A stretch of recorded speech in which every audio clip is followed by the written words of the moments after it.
Dando continuidade aos nossos estudos sobre a fotossíntese, nós já estudamos a fase fotoquímica da fotossíntese. E a partir de agora nós vamos focar na fase bioquímica da fotossíntese.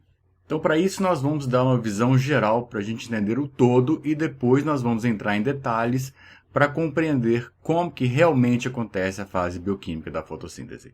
E quando a gente pensa numa visão geral do processo da fotossíntese, nós já vimos que ela pode ser dividida em duas fases, a fase fotoquímica e a fase bioquímica. A fase fotoquímica foi o que nós estudamos até agora.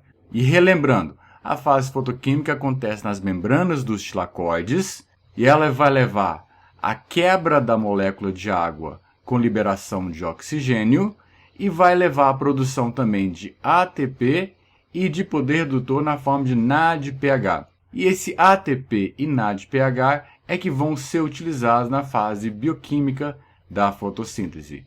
E a partir de agora, o nosso foco é justamente na fase bioquímica da fotossíntese. E apenas relembrando mais uma vez, para deixar bem claro, que na fase fotoquímica da fotossíntese nós temos a fotooxidação da água com liberação de oxigênio e produção de energia na forma de ATP e poder redutor na forma de NADPH. E esse ATP e poder redutor é que vão ser utilizados na fase bioquímica da fotossíntese para a fixação do carbono atmosférico em esqueletos de carbono, ou seja, na forma de carboidratos. E onde que está localizado a fase bioquímica da fotossíntese? Está localizado no estroma dos cloroplastos. Enquanto a fase fotoquímica está localizada nas membranas dos tilacoides, a fase bioquímica da fotossíntese está localizada no estroma.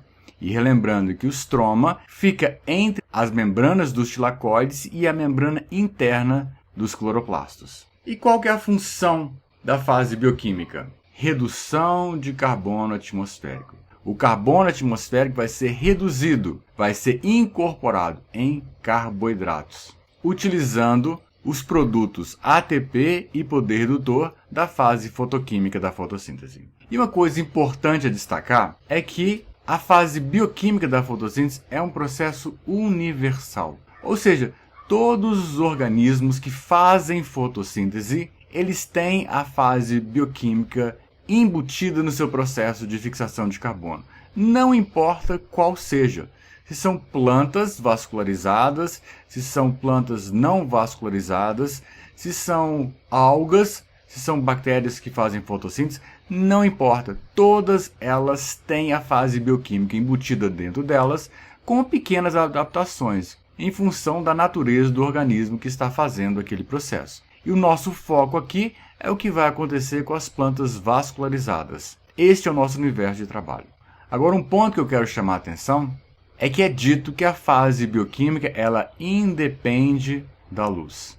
É isso que vocês vão encontrar na literatura. No entanto, ela somente vai acontecer em presença de luz.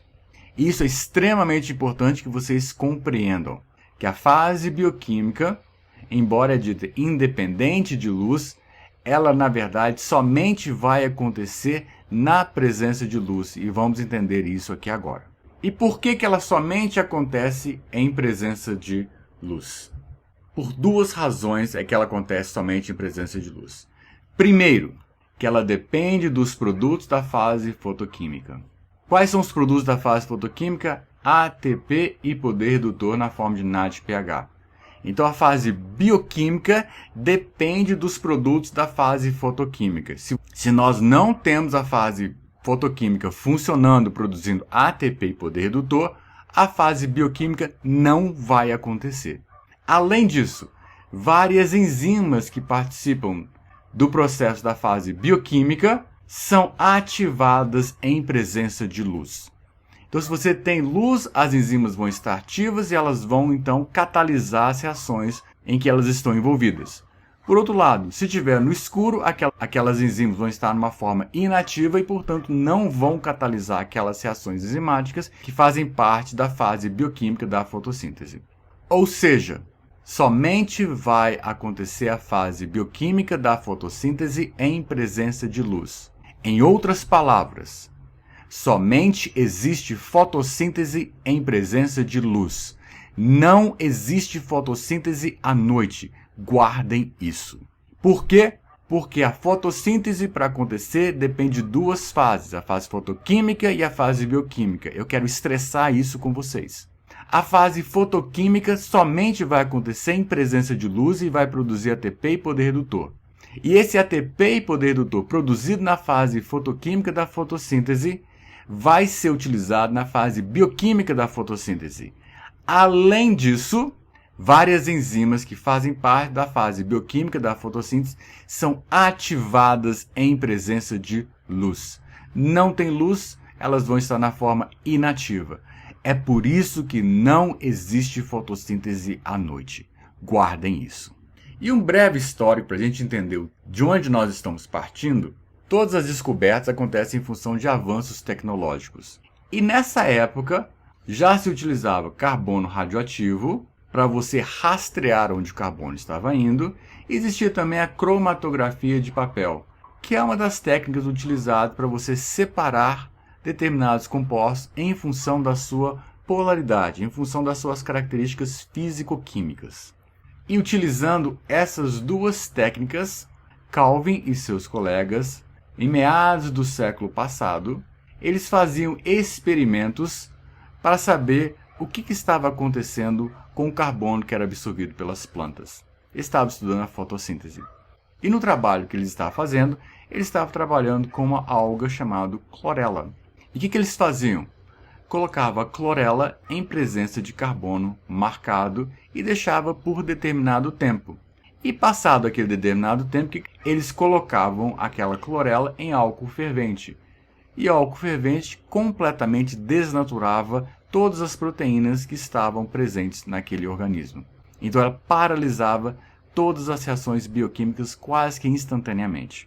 E aqui está a foto de Kelvin, e que chegou a ganhar o Prêmio Nobel da Química em função da sua descoberta sobre como o carbono atmosférico é incorporado em esqueletos de carbono. E aqui está uma amostra do paper original dele, mostrando os resultados. Isso é cromatografia de papel, há uma separação em função da afinidade do composto com o solvente ou com a fase estável. Não vamos entrar em detalhes sobre isso, foge ao escopo da nossa disciplina discutir isso. E esses pontos mais escuros mostrados nessa cromatografia mostram aonde o carbono radioativo estava. Então o que eles faziam? Colocava clorela em presença de carbono marcado, a clorela incorporava aquele carbono em esqueletos de carbono, eles jogavam no álcool fervente e depois fazia a maceração da clorela e fazia a separação dos compostos, então diminuindo o tempo gradativamente e vendo quais compostos estavam sendo formados. Daqui em diante você pode extrair esses pontos e mandar para um laboratório e fazer análise para saber exatamente que composto é aquele que está localizado ali. E o que eles observaram? Eles iam diminuindo o tempo. 2 minutos, 1 minuto, 30 segundos, 15 segundos e assim sucessivamente. Quando eles atingiram a marca de 2 segundos e abaixo de 2 segundos, eles verificavam que a grande maior parte do carbono marcado estava na forma de ácido 3-fosfoglicérico, ou do sal 3-fosfoglicerato, que é um composto de 3 carbonos. Então, esse foi o primeiro composto que eles conseguiram identificar em que o carbono marcado estava sendo incorporado. E como era um composto de 3 carbonos, o ciclo foi chamado de ciclo C3. E em homenagem a Kelvin, foi chamado de ciclo de Kelvin. E o que isso quer dizer, então? Que o primeiro composto estável formado é um composto de 3 carbonos, o ácido 3-fosfoglicérico. E no ano seguinte, em 1954, imediatamente após descobrirem isso, foi feita a descoberta de uma enzima crucial no processo, a chamada rubisco, que é a ribulose 1,5-bifosfato carboxilase oxigenase. Esse é o nome inteiro dela. Para nós aqui, simplesmente rubisco. E a descoberta rubisco permitiu que eles elucidassem com maior propriedade o ciclo C3. E o que está acontecendo na verdade? De onde vem esse ácido 3-fosfoglicérico? Ele vem porque o carbono, na forma de CO2, ele é ligado numa molécula de 5 carbonos, ribulose, um 5-bifosfato, em presença da rubisco, forma uma molécula de 6 carbonos, que é extremamente instável, e ela é quebrada imediatamente em ácido 3-fosfoglicérico ou 3-PGA. Daí o nome do ciclo C3, porque o primeiro composto estável é o ácido 3-fosfoglicérico. Desse momento em diante, passou-se a compreender mais o processo da fixação do carbono atmosférico. E a partir desses estudos, chegou-se posteriormente às plantas do tipo C3, C4 e plantas do tipo CAN. E são essas as rotas de fixação do carbono atmosférico que nós conhecemos até hoje. A partir de agora, nós vamos entrar em detalhes em cada uma dessas vias bioquímicas de fixação de carbono atmosférico, C3, C4 e CAN. Revendo várias coisas que vocês já viram no ensino médio e em outras disciplinas na própria universidade e direcionando o nosso foco para a sua importância para a fisiologia das plantas. Era isso que nós tínhamos para passar para vocês nesta videoaula e nos vemos na nossa próxima videoaula. Até a próxima!